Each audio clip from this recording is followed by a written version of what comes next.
The knock came just after sunset. 3 soft taps, slow, deliberate.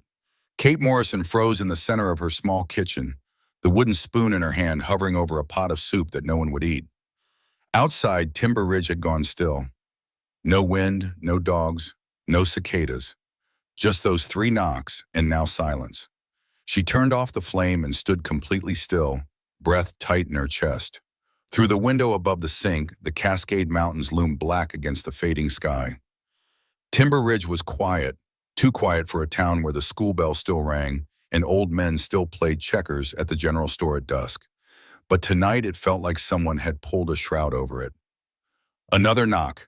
Kate wiped her hands on her jeans and crossed the floor barefoot on the cool linoleum tiles.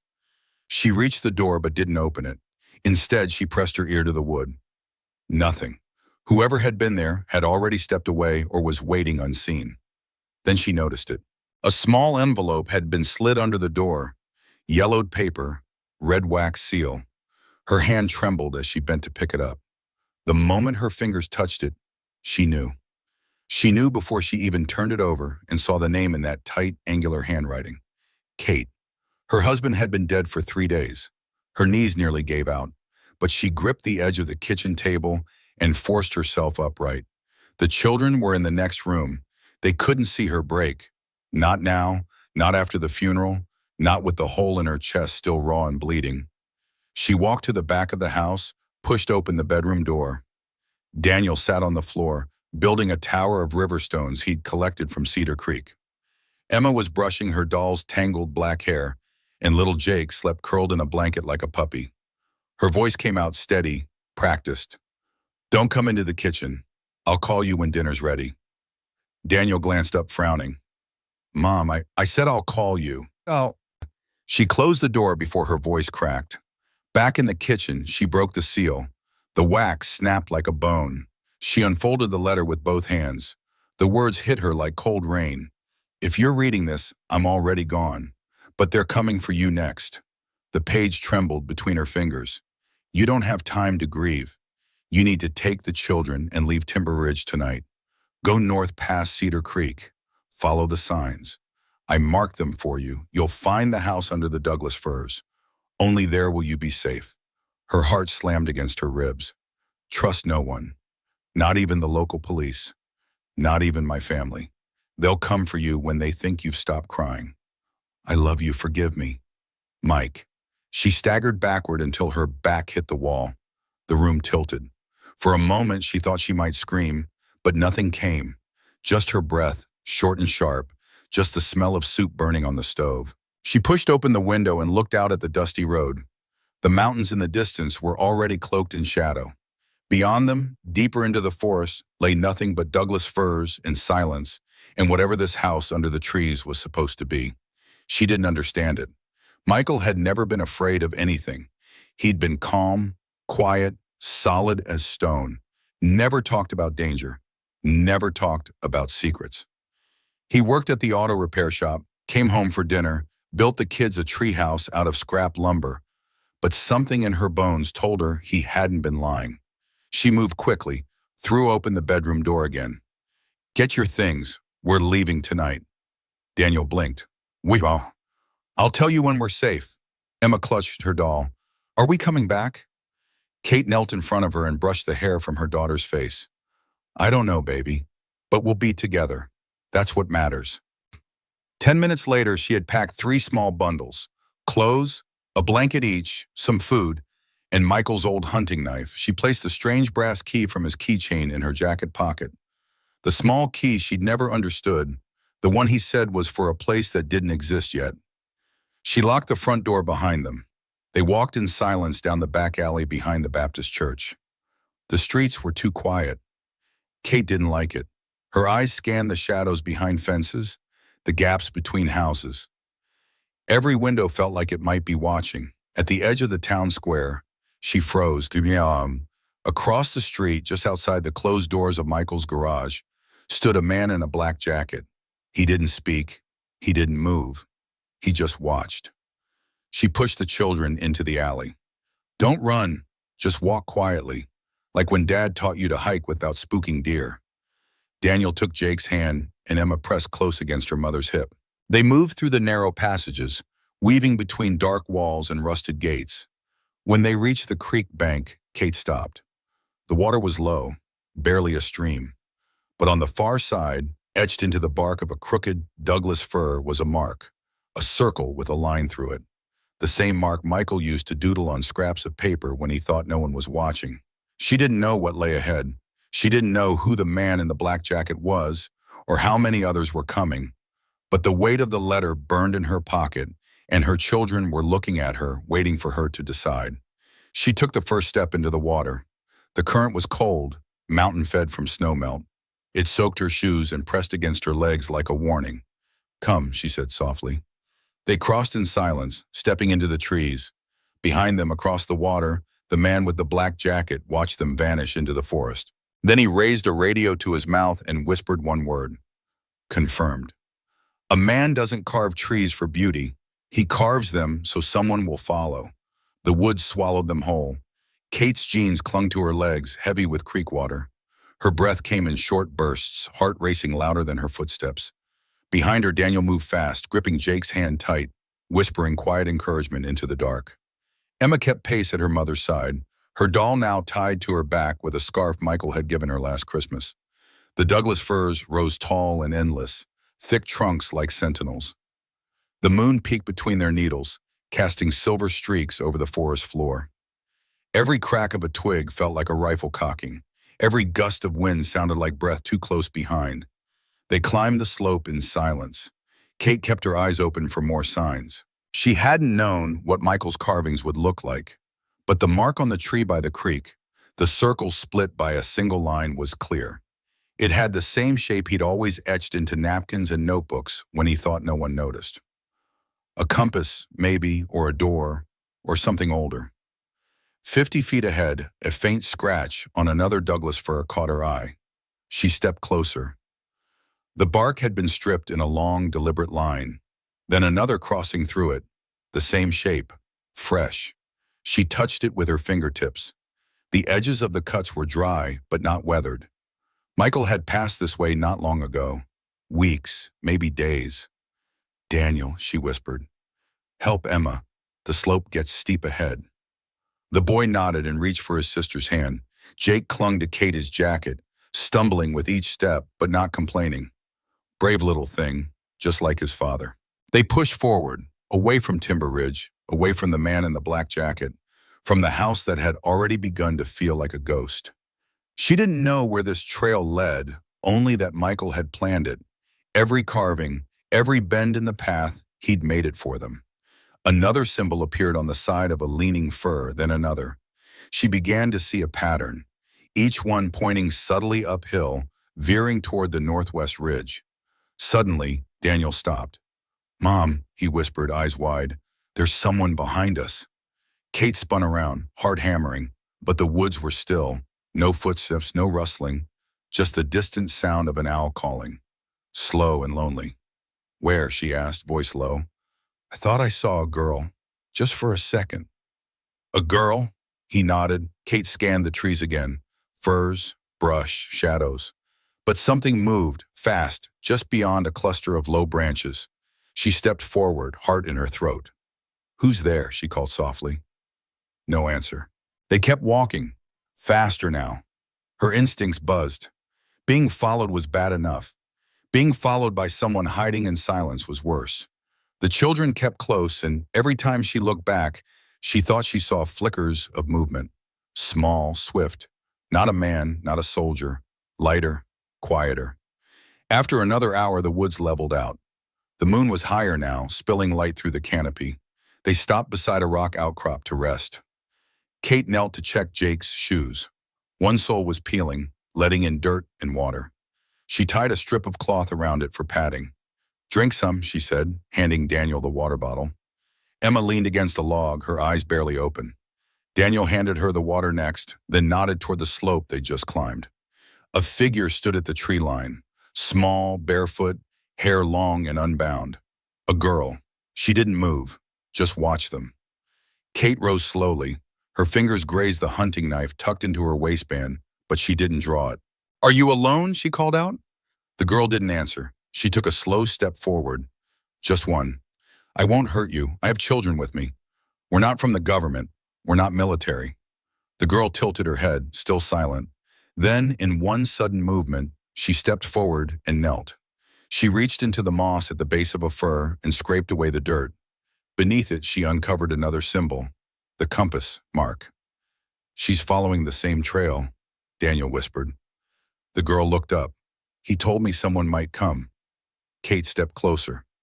Who did? The man with the burned hands. Kate's blood went cold. His name was Michael, she said. The girl nodded once. I'm Sarah.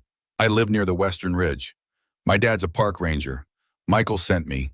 He said if strangers came up the trail at night, I should follow. Help them find the house.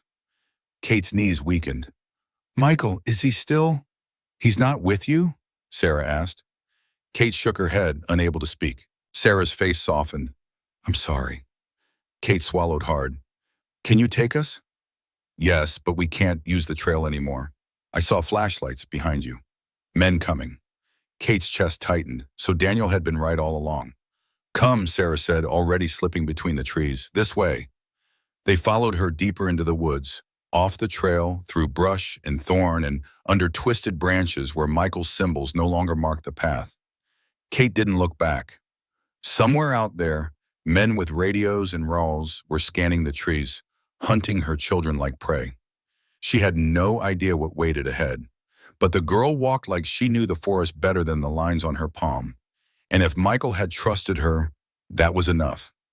After nearly another hour, they reached a flat stretch of land where the air turned colder. The trees opened slightly. A breeze passed through, carrying the smell of sap and soil. Sarah stopped beside a thick cluster of Douglas firs. There, she said, pointing to the hillside. Kate stepped closer. At first it looked like a tangle of roots and stone, but then she saw it. Half-sunken doors built into the slope, barely visible beneath moss and wild ivy. Wood reinforced with iron. A handle rusted from time. Kate's breath caught. It wasn't a cabin. It was a bunker, a vault, or maybe both. It wasn't a house hidden in the woods. It was a grave someone turned into a home. The door groaned beneath her hand, heavy and swollen with years of rain. Moss peeled from the edges as Kate pushed, and with a reluctant creak, it opened into darkness. The air inside was damp and cool, thick with the smell of earth, old wood, and something faintly metallic, like blood dried long ago. Sarah stepped back. He said you'd know it when you saw it. Kate didn't answer. Her throat was too tight. Daniel crept forward, eyes wide. Emma clutched his hand, and Jake rubbed at his sleepy eyes, blinking into the dark. The forest behind them pulsed with silence, but Kate could feel the pressure building. Like the trees were holding their breath, she stepped inside first. The ground was packed dirt under her boots, uneven and cold. A narrow hallway stretched forward, carved into the hillside and supported with thick Douglas fir beams, their surfaces etched with more of Michael's symbols. The wood was darkened with age, but solid, unmoving. It felt like entering the ribs of a buried creature. They moved slowly. Kate lit a match from the small tin in her coat pocket, shielding the flame with her hand. The flickering glow revealed old crates stacked along the walls, sealed with wax and marked with dates. Blankets, food, water. Everything had been packed with care. She hadn't realized she was crying until the match sputtered out from the salt on her fingers. Then a sound stopped them all. A soft creak, wood on wood, somewhere deeper in the house. Kate's spine stiffened. She reached back, guiding her children behind her. Sarah crouched, eyes narrowed, listening. Wait here, Kate whispered. No, Daniel said, stepping beside her. We go together. Another creak. Kate moved forward, the floorboards now giving slight groans beneath her weight. They passed through a low arch into a larger room, almost a chamber. The walls were lined with shelving made from cut logs. On the far side, a wood stove sat cold, its pipe tunneled up into the hillside. In the middle of the room stood a table with a lantern, and behind it, half in shadow, a man. He leaned on a carved walking stick, his body stooped with age, hair tangled in gray. He looked up at them with sharp, dark eyes. For a second, no one moved. Then he spoke, voice like gravel. You're late. Kate flinched. Who are you? The man didn't smile. Victor Brennan. Michael sent me to wait, said you'd come with the kids.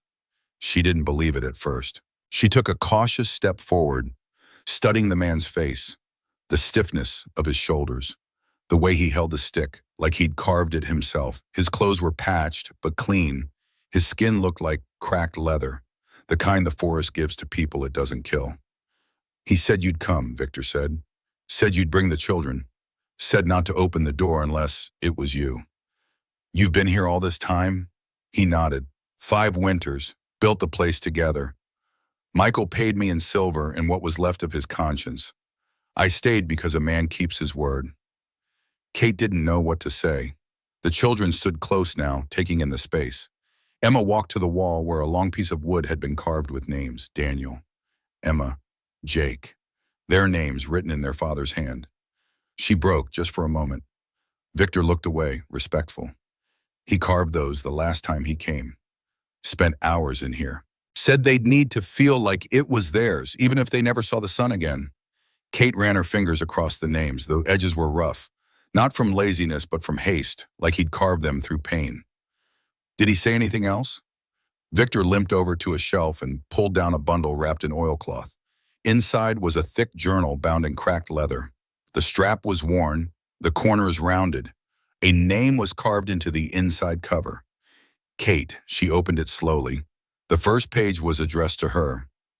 If you're reading this, you're safe for now. I wish I had more time to tell you everything. I couldn't, not because I didn't trust you, but because if I told you, you'd never have left. And you had to leave. You always knew how to walk away when something was broken. I never learned that until now. Kate closed the book before her tears blurred the words. She looked around the room. It wasn't beautiful. It wasn't even whole, but it was enough to survive. Victor lit the lantern. The golden light chased the darkness back, revealing more than Kate had expected. A stove with firewood stacked neatly beside it. A low table. Hammocks tied to thick beams. A radio, dead and silent. In the corner, crates labeled with months and years. Michael had been planning for everything. He built it for you, Victor said. Every nail, every board. He touched it himself.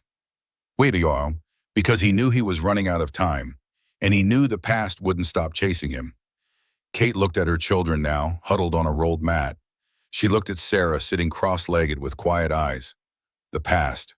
That was the key to all of it. She had spent years thinking Michael was a quiet man, a steady man, but he had been hiding something, maybe from her, maybe even from himself. She sat beside the stove and opened the journal again.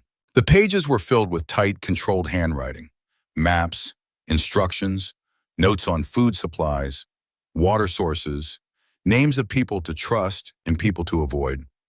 But something else caught her eye, a symbol drawn again and again in the margins, the same one he carved into the trees, the circle crossed by a line, not a compass, a warning. A creak sounded above her head. This time it came from the ceiling. She rose slowly, hand reaching for the knife at her belt. Victor stood, frowning. That came from the hatch. Hatch? He pointed upward to a seam in the ceiling boards, barely visible in the lantern light. I sealed it. No one's used it since the last snowfall. Another creak, then silence. Sarah stood. We're not alone. Victor grabbed his stick and moved toward the door. Kate's heart pounded. I thought this place was hidden, she said. Victor's face was grim.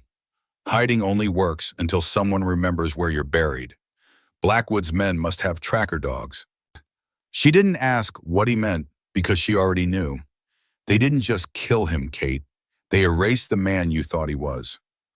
The noise above them faded, swallowed again by the weight of earth and timber. But the silence that followed was worse than the creaking. It wasn't the kind of silence that calms. It was the kind that listens. Victor held his walking stick like a weapon, not for walking now, but for bracing himself. No more lanterns tonight. If someone's above us, they already know we're here. No need to make it easier. Kate extinguished the flame, and darkness wrapped around them again, like a second skin. The only light now came from the glowing ember in Victor's pipe. He puffed once, slow and steady. The children had fallen asleep, huddled on mats in the far corner, their breathing soft and even. Emma curled against Daniel's back, and Jake buried beneath a pile of folded blankets. Sarah sat near the doorway, her eyes still fixed on the ceiling. Victor gestured for Kate to follow him deeper into the house. They passed through a curtain into another room, this one tighter, the walls closer, lined with crates of supplies, cans of beans, flour, wax paper bags, kerosene bottles wrapped in cloth. In the center of the room stood a small wooden desk. On it lay the journal, closed and waiting. Kate sat slowly and opened it again. Michael's handwriting filled every page. Always the same pressure, the same precision. Even in fear, he'd written like a man with purpose. The ink had soaked deep into the paper. March 7th. Saw the man with the limp again. Outside the shop this time. Said he was buying parts. He wasn't. He was watching me fix that logging truck too closely. Couldn't even name the part he needed. The men with him looked like ghosts with guns. March 9th. Nausea's worse. Head feels like it's floating most days. Skin itches. Teeth ache. Doc Stevens says stress. It's not stress. I think they've started the poison. Slow, like whispers in the blood. They did it to Thompson before he died of kidney failure. March 11th. Dreamt I died in this house. Woke up coughing, blood. Hid the rag. Kate can't know yet. Not until the tunnel's finished. The kids need an escape route. Victor says 2 more weeks. Kate flipped the page with shaking fingers. The words swam in front of her eyes. Not just the weight of grief now. Guilt. A bitter, clawing guilt. I didn't see it, she said. Victor leaned against the doorframe. You weren't meant to. He wrote all this, built all this, and I didn't notice a thing. That's how good he was. Not at lying, at protecting. There's a difference, Wookie. She turned another page. March 18th. Built the cot frames today. 3 of them. Told Victor to cut them smaller than the standard. That way they'd fit the children better. He didn't ask why. Good man, said nothing, just worked beside me. We didn't speak, but he knew. Some things are built in silence. March 21st. Got word from Henry Cole. Blackwood suspects me. Not sure how much he knows. Henry says he overheard a plan, retaliation disguised as illness, accidental kidney failure. Just like Thompson. Just like Martinez before him. Kate stopped reading. Her breath had gone shallow. Henry Cole, she murmured. I know that name. Victor's face tightened. He was part of it once, ran contraband for Blackwood, but he helped Michael now and then, quietly, passed along whispers, never took sides, not really, but he gave Michael time. Time for what? Victor stepped forward, tapped the edge of the journal. For this, for the map, for the box. Kate stared at him. What box? Victor reached beneath the desk and pulled up a smaller wooden crate. He set it on the table and slid it toward her. It was metal reinforced, locked with a thick latch. The surface was scarred with age. On the lid was the same symbol Michael carved into the trees, a circle with a line through it. Kate pulled the keychain from her jacket pocket. The small brass key, always the strange one, fit the lock. With a soft click, it opened. Inside were folders, photographs, USB drives wrapped in cloth, names written in ink, some scratched out, some circled. She lifted one folder and a sheet slid out. A payment ledger, columns of numbers, dates, initials, bank codes, offshore accounts. This is proof, she whispered. Of what? Victor's voice was steady. Of everything. Of what Blackwood's done, the logging front, the land grabs, the disappearances, the payments to county officials and state senators. Michael knew it all. He kept quiet until it would matter. Why didn't he just run? Why not leave with us? Victor was quiet for a moment. He knew he wouldn't make it. Once the symptoms started, he understood. That's why he wrote the letter when he did. That's why he sent you here. Kate stared at the evidence, each paper heavier than the last. The truth was all here, but the weight of it wasn't justice. It was a burden.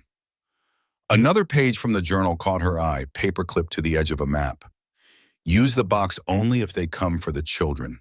If they find you, if you have no other choice. Once it's opened, there's no going back. Blackwood will know I left it behind, and he'll burn everything to ash trying to bury it. The match in her hands shook. She looked up. He knew they'd come. Victor didn't nod. He didn't need to. A scratching sound came from above them. Not wood this time.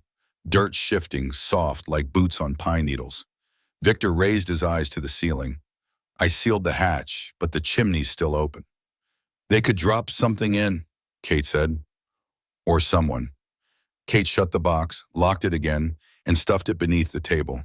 She slid the journal inside her coat. I'm not staying here if they know where we are. Not yet, Victor said. We wait till first light. They'll be tired by then. And if they're not? He stepped toward the corner and pulled a blanket off what looked like a cabinet. Instead, it was a tall hatched door in the floor. A ladder descended into blackness. Then we go before they return. Kate stared down into the hole. What's down there, Betas? Victor gave her the faintest smile. Your husband didn't just build a house. He built a way out. Another sound echoed above them. Boots this time. Definite. Kate's hands clenched. Her children were asleep in the next room. She looked at Victor. He nodded once. Wake them quietly. We leave in 5 minutes. The walls groaned, and above them someone whispered through static. She's here. They brought fire to take what silence couldn't find. The first thing Kate smelled was smoke. Thin at first, clinging to the roof timbers, then thicker, sharper. Wood burning fast, too fast. It wasn't the kind of fire that started by accident. It was the kind meant to cleanse. She clutched Jake to her chest and grabbed Emma's hand with her free one. Daniel was already alert, standing at the mouth of the tunnel Victor had uncovered, holding the flashlight low, its beam swallowed by the black. Victor stood at the top rung of the ladder, lantern in one hand, a long blade in the other. Kate didn't waste time asking questions. She knelt, wrapped Emma in a shawl, kissed the top of her head, then helped her down into the earth. Jake whimpered softly, half asleep, but she murmured into his ear, steady and calm. Go with Emma. Hold her hand the whole time. I want you to come too. I will, right behind you. Smoke drifted in, thick now, seeping under the doorframe like fingers. Somewhere above, the roof scraped across the wooden beams, followed by a sharp crack. Someone breaking through. She didn't look back. Jake vanished into the tunnel. Then Daniel, without needing to be told. Victor coughed and pointed with his knife. This tunnel curves twice. After the second turn, there's a fork. Left goes to Silver Creek, right to the cliff edge. You take left. Keep going until you smell wet stone and hear running water. That's the creek bed. They can't track footprints through water. Where will you go? I'll stall them. They'll kill you. Victor gave a dry chuckle. They'd have to do better than that. I've already outlived Fallujah and 2 tours in Afghanistan. These logging thugs don't scare me. The ceiling cracked louder now. Ash rained down through the chimney. I'm not leaving you. You are, or everything he built burns with you. She hesitated just for a second, but the sound of boots kicking through the front door ended the argument. She kissed Victor on the cheek and dropped into the tunnel. He sealed the trap door above her. The darkness swallowed everything. The tunnel smelled of dirt, iron, and old roots. The walls were close, barely wider than her shoulders. She moved on hands and knees, the sound of her children breathing ahead of her, Sarah's quiet voice urging them forward. The flashlight bobbed through the black, lighting slick stones and torn roots. Behind her, faint at first, came shouting. Then a voice loud and clear. Check under the beds. A pause. Look for the trap door. Kate didn't stop moving. She turned the first bend, then the second. The air grew colder, and she could hear the sound of shallow water echoing in the tight space ahead. Sarah whispered, left. They followed the curve of the tunnel, a roar above, wood splintering, a gunshot. She almost screamed but bit it back. Her breath caught in her throat like ice. Mom, Daniel called softly from ahead. We're here. It opens. She crawled faster, scraping her knees. A cool wind met her face, then light, gray and ghost-like, filtered through a break in the earth. Sarah was already up and out, reaching down for the others. Kate helped push Jacob up first, then Emma. Daniel scrambled out on his own. When it was her turn, she hesitated, just for a moment, and looked back into the black. She couldn't hear the men anymore. Only fire. She pulled herself up. They stood in a small hollow behind a screen of evergreen trees. The mountain air cut through her damp clothes. Smoke curled faintly into the sky behind them.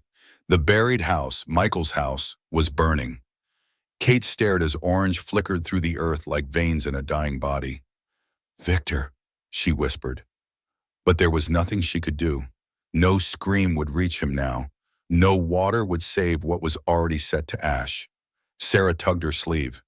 "We have to go now." They moved down the ridge, ducking under branches, sliding over rocks slick with moss. The children stumbled but kept moving. They didn't cry, not even Jake.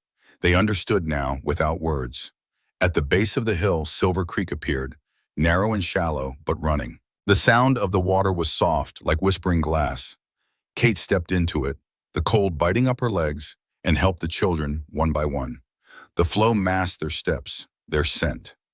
It was the only safe path left. They walked for hours. No one spoke unless they had to. The sky turned a lighter gray as the first hint of dawn broke through the clouds above the peaks. Finally, they reached a bend in the stream where a thicket of cedar trees formed a small, sheltered wall. Kate signaled for them to stop. "We rest here." She unwrapped a strip of cloth from her waist, soaked it in the stream, and cleaned Emma's scraped palms. Daniel sat down beside her, face pale and drawn. He didn't ask about Victor. Sarah sat apart, watching the way they moved, the way Kate's eyes flicked over every shadow like a cornered animal. She understood now what Michael had meant when he said this woman would survive.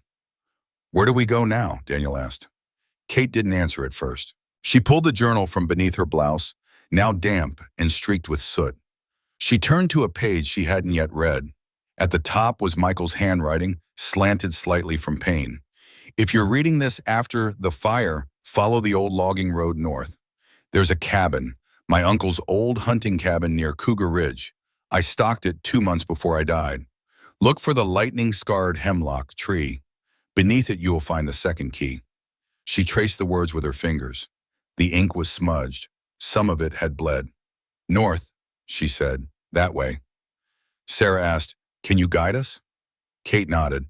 "I know every stone on that trail. Mike and I hiked it before Daniel was born." She wrapped the journal in plastic, tucked it back under her shirt, and leaned over to kiss each of her children on the crown of their heads. Emma had already fallen asleep. Jake sucked his thumb, curled into Daniel's side. Smoke still smeared the sky behind them, but the wind was shifting, blowing west, taking the worst of it with it. She didn't look back again. Whatever they had left behind was gone. The only way out was forward, and Michael had carved that road with his blood. The trail north began at a red boulder cracked clean in half, as if the mountain itself had once tried to swallow it and failed. It was half covered in moss, but the top still showed a carved line. The mark again. Circle and slash. Sarah spotted it first. She tapped the stone, then pointed to the slope above. "That way, cabins beyond the ridge." They climbed in silence. The Pacific Northwest sky had turned to a soft, cloudy blue, hazy from smoke drifting westward. The fire still clung to the morning air, faint but bitter. It sat in Kate's lungs like guilt. Emma's feet dragged. Jake stumbled twice. Daniel carried a stick, using it like a walking cane, though he didn't limp. He held it like a weapon, just in case. Kate hadn't said a word about Victor since they'd left Silver Creek. Not to the children, not to Sarah. She couldn't. Saying it out loud meant that accepting it, and there wasn't time to fall apart. Not yet. They reached the top of the ridge by mid-morning. On the other side, Douglas firs thinned into a meadow wrapped around a dry creek bed. In the distance, under a canopy of stubborn Oregon white oaks, sat the cabin. It was smaller than she imagined. Just a single room, sagging porch, a rusted stovepipe leaning like it had lost the will to stand straight. The door hung on one hinge.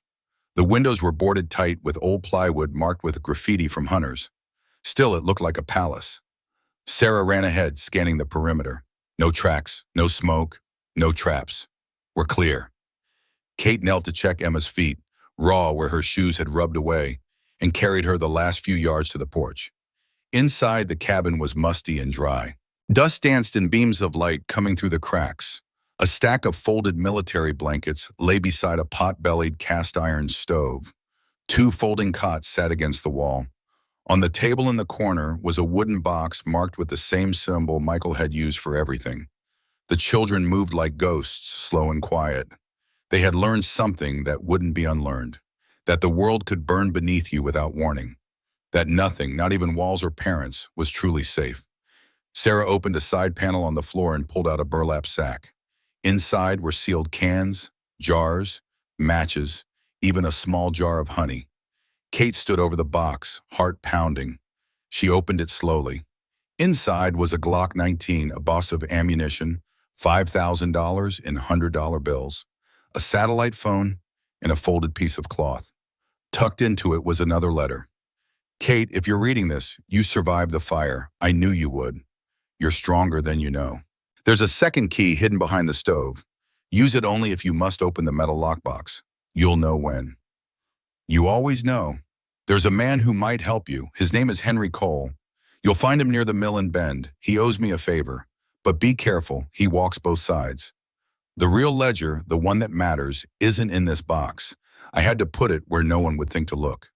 It's where you saved my life 11 years ago, the ranger station at Silver Falls. That night you pulled shrapnel out of me and didn't ask questions. You just saved me. That's where it is. If you go, you'll need help. Robert knows the location.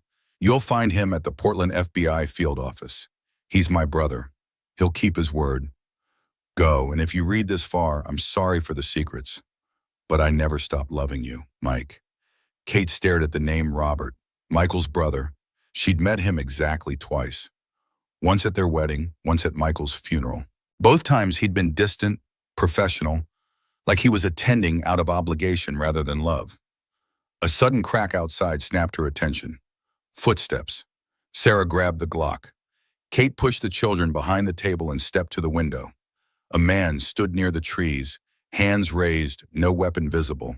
His flannel shirt was torn, his logger's cap stained with sweat, and one arm was wrapped in duct tape soaked with blood. He looked about 40, eyes tired, face weathered by sun and worry. He held his hands higher. I don't want trouble. I was followed, but I didn't lead them here. I swear on my daughter's life. Sarah didn't lower the gun. Who are you? Henry Cole. I worked with your husband once, ma'am. Kate stepped onto the porch. If you're lying, I'll shoot you myself. I believe it. Mike always said you were tougher than him. Kate's jaw tightened. What happened to you? I tried to buy time. Passed a message to an old man with a cane. Thought it might get to you before Blackwood knew where you were. Her throat closed. Victor? Henry's jaw clenched. The old seal. I tried to warn him. Passed him info about the raid coming. I hope he made it out. She looked away, unable to speak. Henry continued, voice rough. I'm not staying, but I heard what Blackwood's saying. He thinks you have the ledger. The real one, not the decoy Mike left scattered around town. Kate forced her voice steady. We don't. He doesn't care. He thinks you might. That's enough. And he's hired someone new. A tracker, ex-special forces, Delta maybe. Doesn't talk, just hunts. If he finds you, there's no warning, no deal. Just death. Kate studied him. Why are you helping? Henry laughed, bitter and dry. Because Mike once let me walk away when he could have turned me into the feds. And because I'm tired of seeing kids run from fires. My daughter's about Emma's age. I can't let this happen to another family. Kate handed him a piece of the map Michael had drawn, just enough to mislead, not enough to betray. Lead them to the old mill road near Bend, then disappear. I was planning to. He turned, limping into the trees. Sarah watched him until he was gone, then lowered the Glock. Daniel's voice came from inside. Where do we go now, Mom? Kate looked at the stove, then at the crack behind it where the second key waited. Portland, we find Robert, and then we get what Michael died protecting. They left the cabin at dusk. The satellite phone had enough battery for one call. Kate dialed the number Michael had written in the margin of his journal. It rang 4 times before a man's voice answered, flat and cautious. Morrison. Robert, this is Kate. Silence on the other end, then a slow exhale. Where are you? Somewhere safe for now. Mike's dead. I know. Another pause. What do you need? To see you, in person, tomorrow. That's not safe. Nothing's safe anymore. He gave her an address, not the field office, a diner on the outskirts of Portland. 6 a.m., come alone. I have 3 kids. Then bring them. But no one else. The line went dead. They walked through the night, following old logging roads that hadn't seen vehicles in years. Sarah knew shortcuts through the forest, trails used by deer and elk. By dawn, they reached a 2-lane highway where a timber truck driver agreed to take them south after Kate offered him $200 cash. Portland rose from the Willamette Valley like a gray fortress, bridges spanning the river, buildings stacked against the hills. The diner was a rundown place near the industrial district, windows fogged with grease, a neon sign that said, "Open 24 hours," but only half the letters still worked. Robert Morrison sat in a back booth, alone. He wore a dark suit, FBI badge clipped to his belt, a Sig Sauer holstered under his jacket. He was younger than Michael by a few years, same sharp eyes, same military haircut. But where Michael had been warm, Robert was cold steel. He stood when Kate approached, looked at the children trailing behind her and Sarah bringing up the rear, then sat back down without a word. Kate slid into the booth across from him. "We need your help." I figured. His voice was steady, controlled. "Mike's been dead a week. You show up with kids who look like they've been living in the woods. What happened?" She told him everything. The letter, the buried house, the fire, Victor, Henry Cole, the cabin, the second key. When she finished, Robert looked older. "I can't keep you at the field office. If Blackwood even suspects you're with FBI, he'll escalate. He has people inside. County sheriff for sure, maybe state police. Then help me get to Silver Falls." Robert's eyes narrowed. "The old ranger station?" That's where Michael hid the real ledger. He rubbed his face with both hands, then looked at her hard. "You understand what you're asking? If we recover that ledger, and it's what Mike said it was, this doesn't end quietly. People will go to prison. People with power. They'll fight back. They already burned my husband's house with my children inside. They already killed Victor. What else can they do?" Robert leaned back, studying her. Then he pulled a file from inside his jacket and slid it across the table. "Before we go any further, you need to know who your husband really was." Kate opened the file. Inside was a photograph. Michael, younger, hair longer, beard unkempt. A woman beside him, not Kate. A child. And beneath it, an ID card. FBI Undercover Operations. Colombian Cartel Infiltration Unit. 2008-2012. Her blood went cold. "What is this?" Robert's voice was quiet. He wasn't always a mechanic. Before Oregon, before you, he worked deep cover. Colombian cartels that were moving through the Pacific Northwest. Timber smuggling was just the front. Real money was drugs and human trafficking through the ports. Kate's hand shook. "He never told me." "The woman in that photo? That was his cover wife. The kid? Not his, but he raised him for 2 years. When the operation ended, they went into witness protection. Mike came here to start over, to be someone else, you know." Her voice cracked. "So our whole life was a lie?" "No," and Robert's response came fast, almost angry. "Whatever came before, his life with you was real. I know my brother. He loved you. He loved those kids. That's why he fought so hard to protect you." She sat there, unable to breathe. Every moment of their marriage rearranged itself in her mind. The late nights, the scars he never fully explained, the way he sometimes woke up speaking Spanish in his sleep. "There's more," Robert said. He pulled out another photo, Michael and a man in logger clothes, arms around each other's shoulders, both smiling. Beneath it, "Brothers in Arms, Cascade Timber Strike, 2002. "That's Blackwood," Kate whispered. They weren't just target and agent, they were friends. More than friends. They fought together to unionize the loggers against corporate exploitation. Mike was already undercover, playing the long game, but they genuinely bonded. Kate looked up. So when Blackwood found out Mike was FBI, it destroyed him, made everything personal. Robert leaned forward. 20 years ago, Blackwood was a small-time logger. Had a wife, Sarah, and a little girl, Amy. There was a wildfire, illegal/burn that got out of control. State forestry mismanaged the response. Sarah and Amy died in the flames. Kate's chest tightened. Blackwood sued, but the state covered it up, blamed him for the fire. He lost everything. That's when he changed. Decided if the system was corrupt, he'd become the system. Started taking over operations, forcing out dirty officials, building his own network. Mike was the FBI agent assigned to investigate the cover-up. He found evidence of corruption, but the case was buried by higher-ups in the state government. Blackwood never forgave the feds, or Mike, who he saw as part of it. So years later, when Mike went undercover in Blackwood's timber operation, Blackwood played along, let Mike think he was trusted. But all along, Blackwood was planning revenge. Kate closed the file.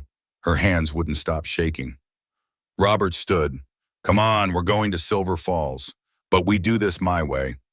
They drove east in an unmarked SUV, Robert at the wheel, Kate in the passenger seat, the kids and Sarah in the back. The Cascade foothills rose ahead, green and endless. Robert broke the silence after an hour. I need to tell you something about Mike and me. Kate looked at him. 12 years ago, when he was deep cover in the cartel operation, there was a situation. A meet went bad. Someone had to take the fall to maintain his cover. His jaw tightened. I was there, backup team. The cartel boss ordered Mike to prove his loyalty, to execute the rat. They thought the rat was me. Mike had to shoot me. In a warehouse, in front of everyone.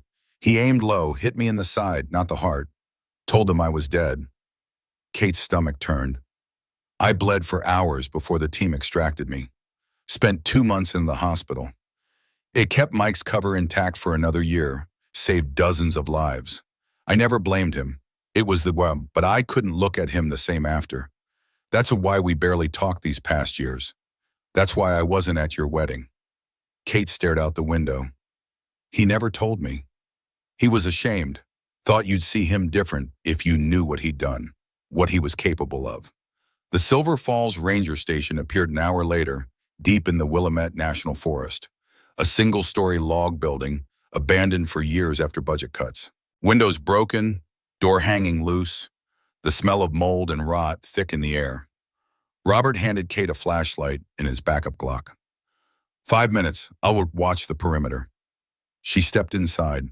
Overturned desks, papers scattered everywhere. Wildlife charts peeling from the walls. She remembered that night 11 years ago. Michael appearing in the dark, blood soaking his shirt. Shrapnel from an explosion. She'd pulled it out with old forceps, stitched him with fishing line from the emergency kit. Don't ask who I am, he'd said. I won't. Just don't die. She found the medical cabinet still mounted on the wall, rusted shut. She pried it open with the knife. Inside, old bandages, expired medication vials, instruments corroded with rust. And behind, in a hidden panel, a metal box sealed with wax. She cracked it open. Inside was a thick black ledger, pages filled with names, dates, account numbers, offshore accounts in the Caymans, Panama, Singapore, land grab schemes, timber theft operations, payments to sheriffs, county commissioners, state senators, witness elimination orders. This wasn't evidence.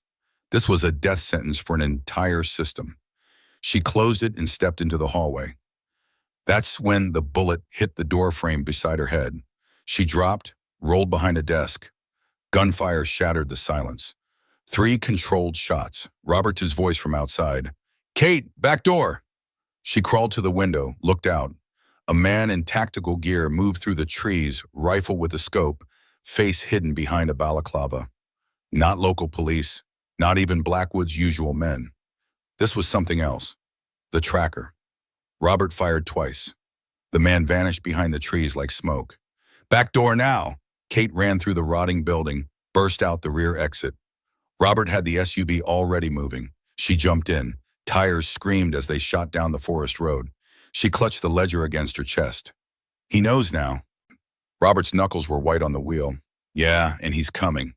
They drove for 2 hours, zigzagging through back roads, until they reached a farmhouse in the Columbia River Gorge. right on the Oregon-Washington border. Robert had arranged for FBI agents to watch the kids while they planned the next move. But as they crested the ridge, Kate saw it, black smoke rising into the sky. Robert slammed the brakes. No! No! Kate threw the door open and ran before the vehicle stopped, legs pumping, heart shattering into 1,000 pieces. The farmhouse was burning. The roof had collapsed. The front door blown off its hinges. An FBI SUV lay overturned, flames licking at the undercarriage. Daniel! Emma! Jake! Then movement at the tree line. Sarah emerged carrying Jake. Behind her, a bloodied FBI agent Kate didn't recognize, limping badly, holding Daniel and Emma by the arms. Kate ran, dropped to her knees, pulled all 3 children into her chest so tight she could feel their bones. Are you hurt? Are you hurt? Jake shook his head, eyes wide, clinging to her neck. Sarah gasped for breath. They came fast. 2 black trucks, armed men. Didn't identify themselves, just started shooting. Agent Williams got us out the back. Through the drainage ditch, Agent Williams collapsed against a tree, blood soaking through his shirt. Robert pulled his radio. This is Agent Morrison, officer down. Need immediate backup and medical. But he stopped. His face went pale. Kate looked at him. What? He turned the radio screen toward her. A message, just received. A photo. Sarah and Jake, zip-tied, kneeling in dirt. A pistol to Jake's head. Text below, the ledger. 1 hour. Timberline Ranch. Or the boy dies. TB. Kate couldn't breathe. Her vision tunneled. The world tilted. Robert's voice came from far away. Who's TB? Kate stood slowly, legs shaking. She walked to the SUV, opened the floor panel, pulled out the lockbox from the cabin. Inside was the second box Michael had prepared, the decoy ledger. Not the real one, close enough to fool someone who didn't know better. She held it up. I'm not giving him the real one, but I'm not letting my son die. Robert looked at the decoy, then at Kate. If this is a trap, it is, but I don't have a choice. She climbed into the SUV. Robert hesitated, then got in beside her. They drove in silence.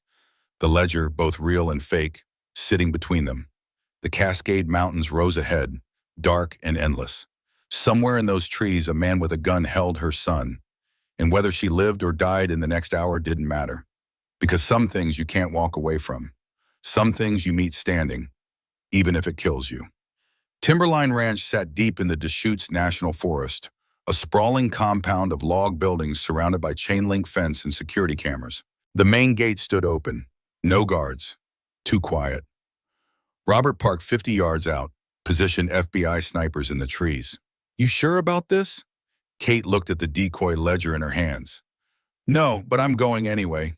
She stepped out, alone, holding the fake book like a shield. The main house loomed ahead, smoke curling from the chimney, lights on inside. She walked through the gate, boots crunching on gravel. A man stepped onto the porch. Tall, mid-40s, scar across his jaw, eyes like ice. Tactical gear, rifle slung across his back. Beside him stood Sarah and Jake, tied but breathing. The man's voice was flat, mechanical. Mrs. Morrison, you brought the ledger. Kate held it up. Let my son go first. No, ledger first. Then we both lose. His eyes narrowed.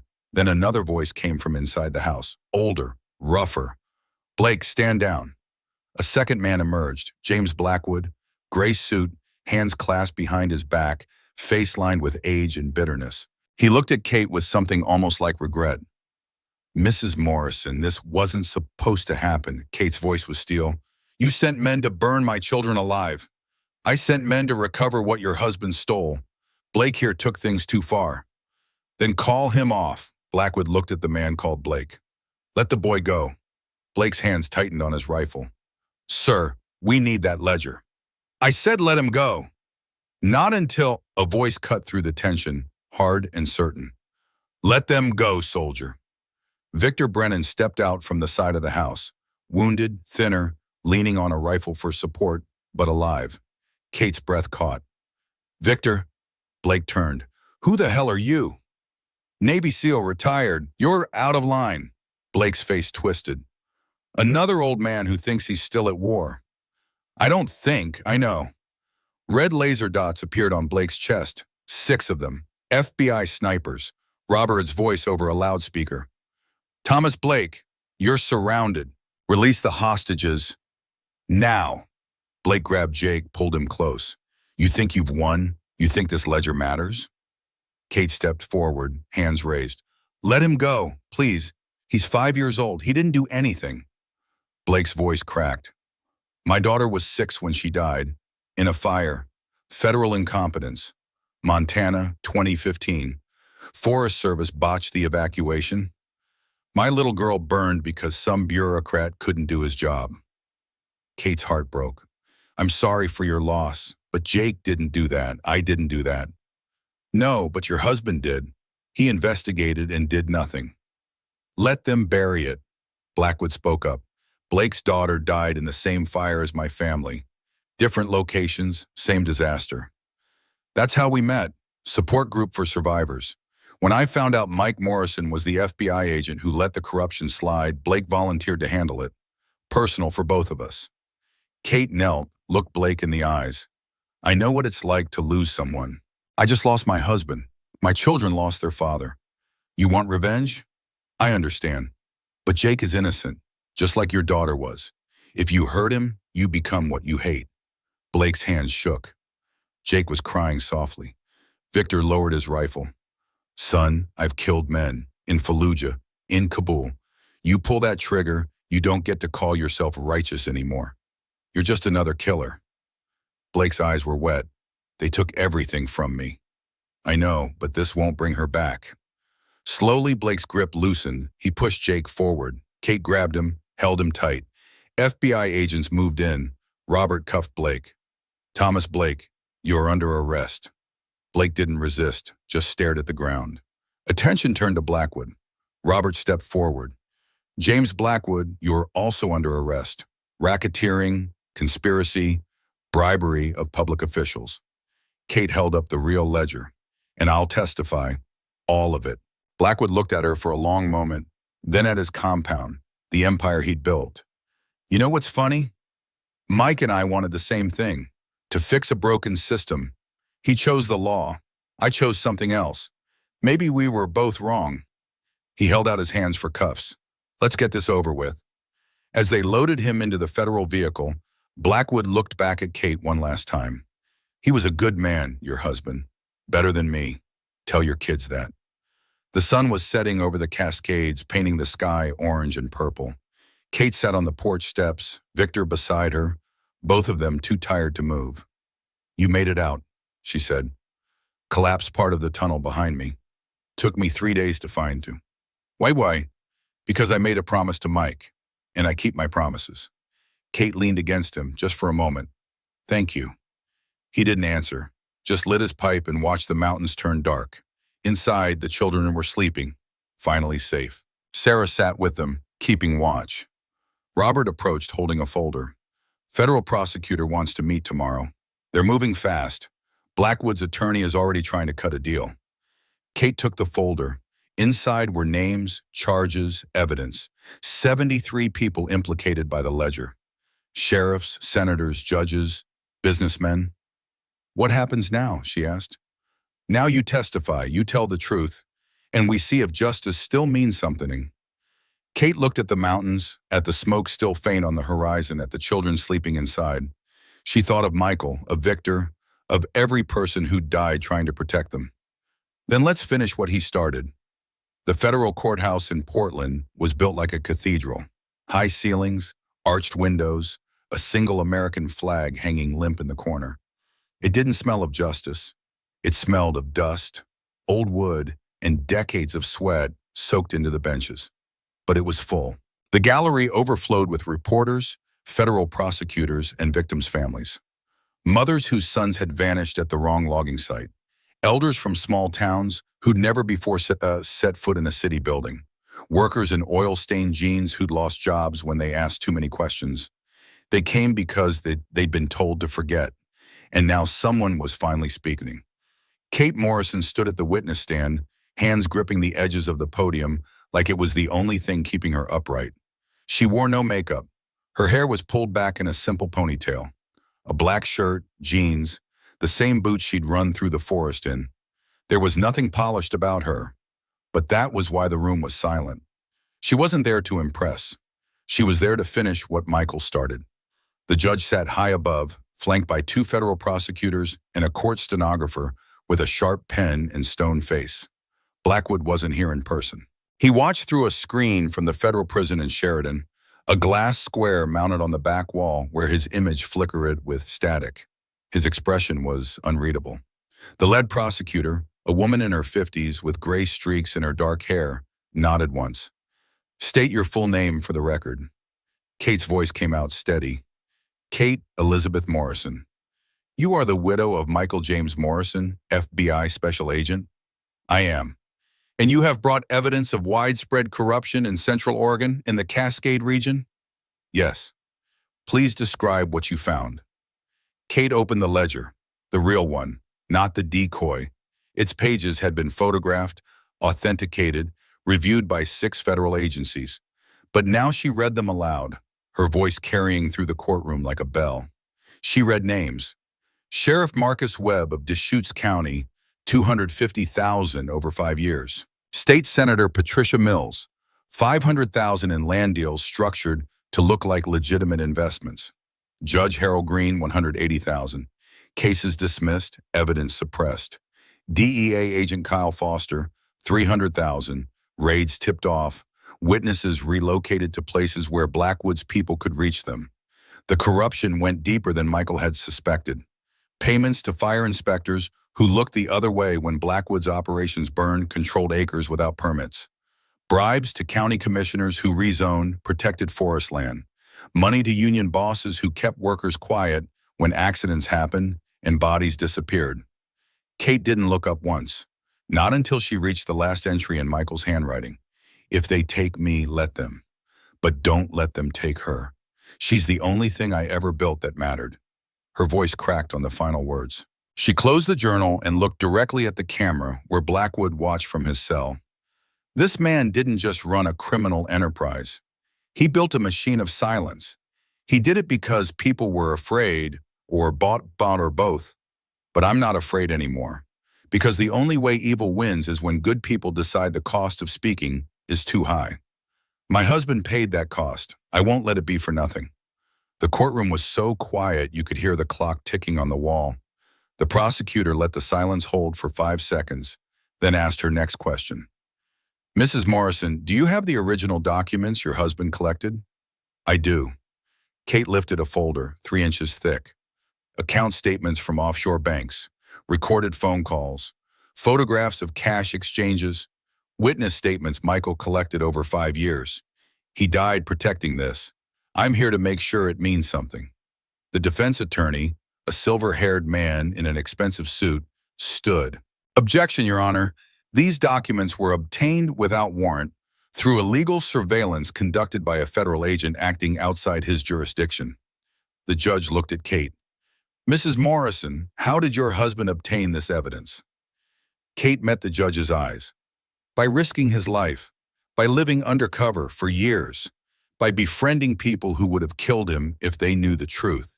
He followed every lead, documented every transaction, and when his own agency tried to bury the investigation, he kept the evidence safe because he believed someone would eventually have the courage to use it."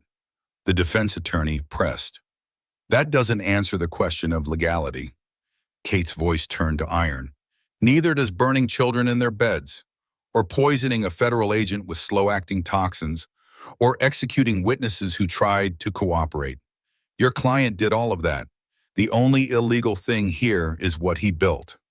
The judge raised a hand. "That's enough. The court will review the admissibility of evidence in closed session.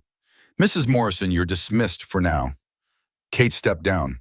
As she walked through the gallery, an old woman reached out and touched her hand. Another man, a logger by the look of his calloused palms, nodded once. They didn't speak. They didn't need to. Outside, the Portland rain had started, light and persistent.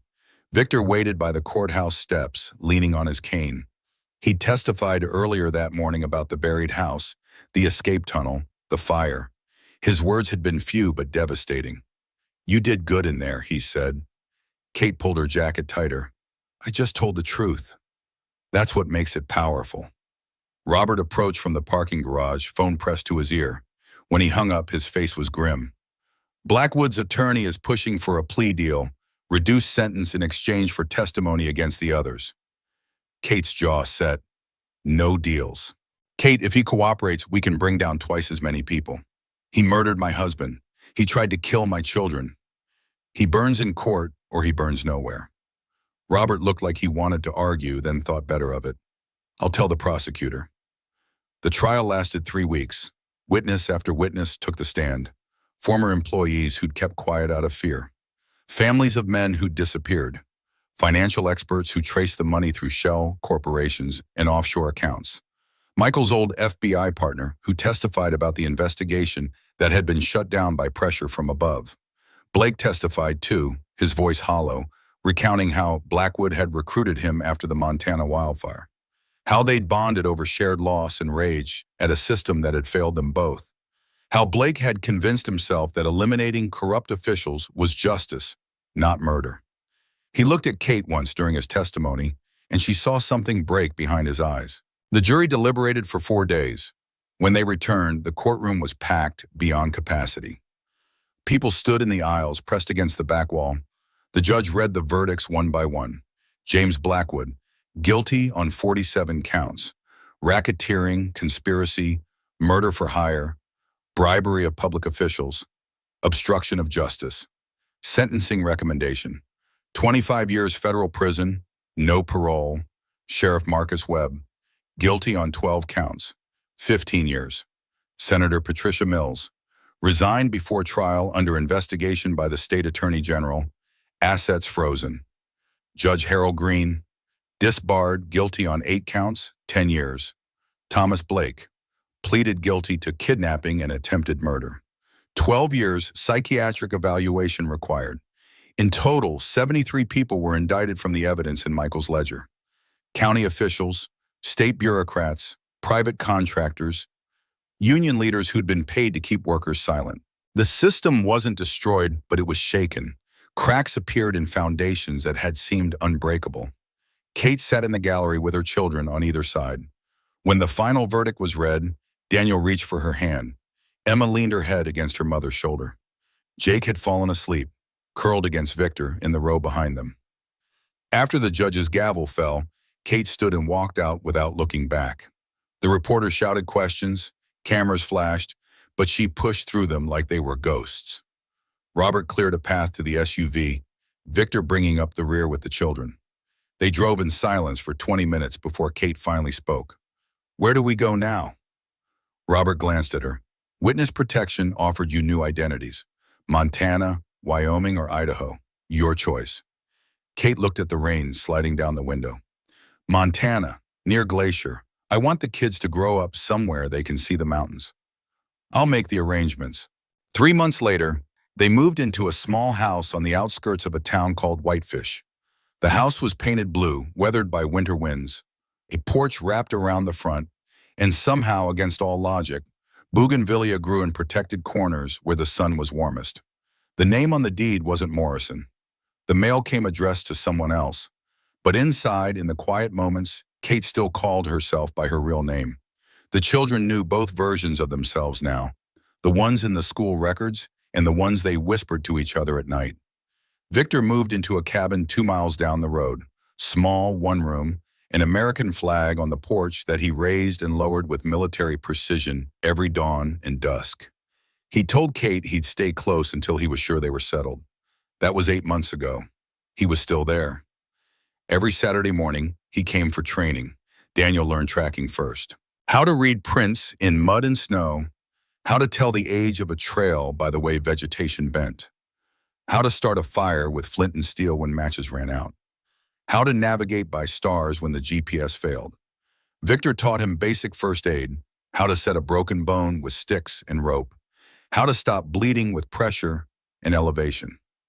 Emma learned edible plants, how to identify wild berries and roots that could sustain you for days. Water purification, boiling and filtering, and knowing which streams were safe. But more than that, Victor taught her how to stay calm when fear tried to take over. how to breathe through panic, how to think clearly when the world was falling apart. Jake learned to be quiet in the forest, to move without sound, to hide without leaving traces. Victor taught him the difference between running and escaping, between freezing and planning, when to fight back and when to disappear. The boy was only 5, but he absorbed it like gospel. Kate watched from the porch, the Glock Victor had given her tucked into her waistband. Not afraid like before, but never unprepared. The world isn't safe, Victor told them one morning, kneeling in the dirt with a map spread between them. But you can be ready. Ready isn't the same as scared. Ready means you know what to do when the moment comes, and you don't freeze. Daniel looked up at him. Were you scared in Afghanistan? Victor considered the question. Every day, but I trained until the fear became background noise. You hear it, but you don't listen to it. That's the difference between surviving and dying. The children absorbed his lessons like they were learning a language, and in a way, they were. The language of survival, of vigilance, of never taking peace for granted. But there were good days too. Days when Emma rode her bike to the library and came home with stacks of books about mountains and wildlife. Days when Daniel joined the middle school soccer team and scored goals that made him grin like a normal kid. Days when Jake built elaborate castles out of snow and declared himself king of the backyard. Kate got a job at a small veterinary clinic in town. The work was simple, routine, the opposite of running for her life. She treated dogs and cats and the occasional injured raccoon. Her co-workers knew her as quiet, competent, someone who showed up early and left on time. They didn't ask about her past. In Montana, people respected silence, but the nights were harder. Kate would lie awake, listening to the wind against the windows, every creak of the old house sounding like footsteps. She kept the Glock in the bedside drawer, loaded, safety off, an escape bag packed in the closet, cash, documents, 3 days of food, just in case, because she'd learned something in those weeks running through the Cascades. Safety isn't a place you arrive at, it's a practice, a habit, a choice you make every single day to stay alert, to stay ready, to never let your guard down completely. There were still mornings when fear crept in with the dawn, when a car idled too long at the corner, when a stranger at the grocery store asked too many questions about where they'd moved from, when Jake woke up screaming from nightmares about the man with the gun. But the difference in Albao was this: Kate didn't freeze. She assessed, she planned, she had Victor's number on speed dial. She knew which neighbors were former military, which ones could be trusted in a crisis. She'd walked every road out of town, memorized every trail into the mountains. If they had to run again, she'd know where to go. One evening, 6 months into their new life, Robert called. His voice came through the encrypted line, steady but tired. How are you holding up? We're good. Kids are adjusting. Emma made the honor roll. Daniel's playing soccer. Jake still has nightmares, but they're getting less frequent. That's good. Really good. What about your end? Blackwood's appeals failed. He's staying in Sheridan for the full 25. Some of his network is still around, but they're scattered, not organized. Most are just trying to keep their heads down and avoid prosecution. Kate stirred the pot of soup on the stove. And Blake? Psychiatric facility in Salem. He's getting treatment. Wrote you a letter, want me to forward it? She paused. Not yet, maybe someday. I understand. They talked for a few more minutes, small things, updates on the case, appeals that were denied, witnesses who'd come forward now that it was safe. When they hung up, Kate stood at the window, watching the mountains turn purple in the fading light. She never did read Blake's letter. Robert kept it in a file somewhere, waiting. Some wounds needed time. Some forgiveness couldn't be rushed. Maybe in a few years, when Jake didn't wake up crying anymore. When Emma stopped checking the locks 3 times before bed. Maybe then. But she did visit Michael's grave once, making the long drive back to Oregon under a fake name, wearing sunglasses and a hat pulled low. The National Cemetery outside Portland was quiet, rows of white headstones stretching across manicured grass. Michael James Morrison, FBI Special Agent, beloved husband and father. He built a path through darkness. She placed wildflowers from Montana, the kind that grew in the high meadows near Glacier. Sat for an hour on the cold ground. Didn't cry, just remembered. We made it, Mike. The kids are safe. They're strong. You'd be proud of how Daniel looks after his brother and sister, how Emma writes these poems that make me believe in beauty again, how Jake is learning to be brave even when he's scared. The wind moved through the cemetery, rustling the flags placed on veterans' graves. I'm still angry you lied, about who you were, about the life you had before me. But I understand why. You were trying to protect us from your past. And in the end, that's exactly what you did. You built us a way out when we needed it most. She traced his name carved into the stone. Thank you for the house, for the plan, for giving us a chance. A breeze picked up, stronger now, carrying the smell of Douglas firs from the surrounding forest. Maybe just wind, maybe something more. She chose to believe it was the latter. When she returned to Montana, the children were waiting on the porch. Emma had written a new poem, wanted to read it at dinner. Daniel had fixed the loose board on the steps, the way Victor taught him. Jake had drawn a picture of their house with all of them standing in front, smiling. That night, after the dishes were cleared, Emma stood and read from her notebook, her voice clear and certain. Dad built a house beneath the ground. Mom built one toward the sky. Ours is in between, where roots meet wings, where memory meets tomorrow, in the place the world forgot to ruin. Kate had to step outside after. Her throat was too tight. She stood on the porch, breathing the cold Montana air, and let herself cry. Not from sadness, from something else. Relief maybe? Or gratitude? Or just the sheer exhaustion of carrying fear for so long and finally being able to set it down, even for a moment. Victor appeared from the darkness, walking his dog. He waved, she waved back. He didn't stop, didn't intrude, just kept walking, the way good neighbors do, the way friends do. Inside, the children were getting ready for bed. She heard Daniel reading to Jake, his voice low and soothing. Emma was already in her room, probably writing another poem. The house settled around them, warm and alive in theirs. But Kate still checked the locks twice, still looked out the window before turning off the lights, still kept the Glock loaded in the drawer. Because the vigilance never stopped. It just became part of the rhythm, like breathing, like heartbeat, like love. 2 years after the trial, on a Tuesday afternoon in early summer, Kate was hanging laundry in the backyard when a black SUV drove slowly past the house. Tinted windows, out-of-state plates, Nevada. It moved at 15 miles per hour, slower than normal traffic. Daniel was in the front yard tossing a baseball with Jake. He froze mid-throw, his eyes tracking the vehicle. No panic, no fear, just awareness. The SUV reached the end of the street, paused at the stop sign for 5 seconds longer than necessary, then turned the corner and vanished. Daniel looked at his mother. Kate nodded once, a silent communication they'd practiced dozens of times. He quietly led Jake inside. Emma, who'd been reading on the porch swing, followed without being asked. Kate didn't move. She kept hanging shirts on the line, but her eyes stayed on the corner where the SUV had disappeared. Her right hand drifted to her waistband, confirming the Glock was there. 3 minutes passed. 5. The SUV didn't return. Kate finished the laundry, gathered the basket, and went inside. She locked the door, checked the back entrance, looked out the windows. Then she called Victor. Black SUV, Nevada plates, drove past slow, paused at the stop sign. His voice was calm. You get a plate number? Partial, 7 Charlie Echo something. I'll check with my contacts. Could be nothing. Could be surveillance. I know. You did good. Stay aware. Don't change your routine. If they're checking if you're still alive, acting scared confirms it. She hung up and sat the children down at the kitchen table. That car outside, it was probably nothing, but we practice what to do if it's something. Daniel? Her son's voice was steady. Back door, through the woods, to Victor's. Follow the trail markers. Stay off the main roads.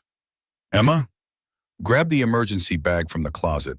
Don't take anything else. Don't look back. Jake? The little boy's voice was small but clear. Stay quiet. Hold Emma's hand. Do what Daniel says. Kate nodded. Good. Now go play, but stay inside today. The SUV never came back. Victor's contacts ran the partial plate and found it registered to a rental company in Reno. Could have been a lost tourist. Could have been something else. They never knew for sure, but that was the point. You never knew. So you stayed ready. That night, Kate sat on the porch after the children were asleep, coffee in her hands, stars bright overhead. Victor was walking his dog past again, part of his routine. He lifted a hand in greeting. She returned it. You gave us time, Mike, she whispered into the dark. Now we're making it matter.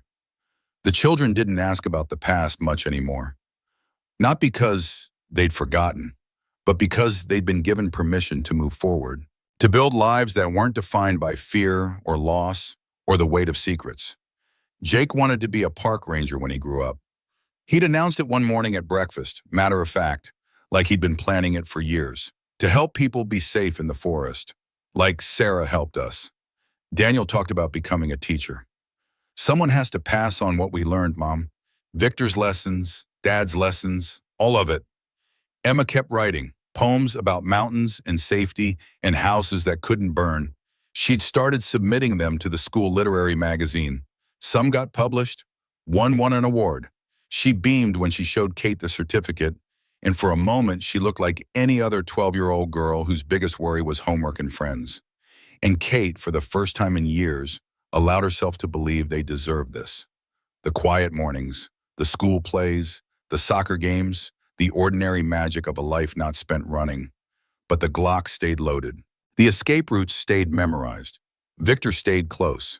Because safety, real safety, wasn't something you achieved and then forgot about. It was something you maintained, a muscle you exercised, a practice you never abandoned. Some wars end with gunfire. Others end when someone stands in a courtroom and refuses to be silenced. And some never really end at all.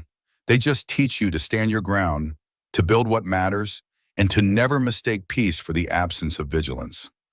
One morning, 3 years after the fire, Kate woke before dawn. She made coffee, stepped onto the porch, and watched the sun rise over the mountains. The air was cold, pine-scented, perfect. Daniel came out a few minutes later, already dressed for his morning run. Victor had taught him to run every day, to keep his endurance sharp. Morning, Mom. Morning, honey. They stood together in comfortable silence, watching the light spread across the valley. After a while, Daniel spoke. Do you ever think about going back to Oregon? Kate considered. Sometimes, but this is home now. Yeah, he was quiet for a moment. Do you think we'll ever feel completely safe? She looked at him, at this boy who'd become a young man carrying responsibilities no child should have to bear. No, I don't think we will. But that's okay, because being ready is better than being comfortable. Your father taught me that. Victor reinforced it. And now I'm teaching you. That's kind of sad. It's kind of realistic. The world doesn't promise safety.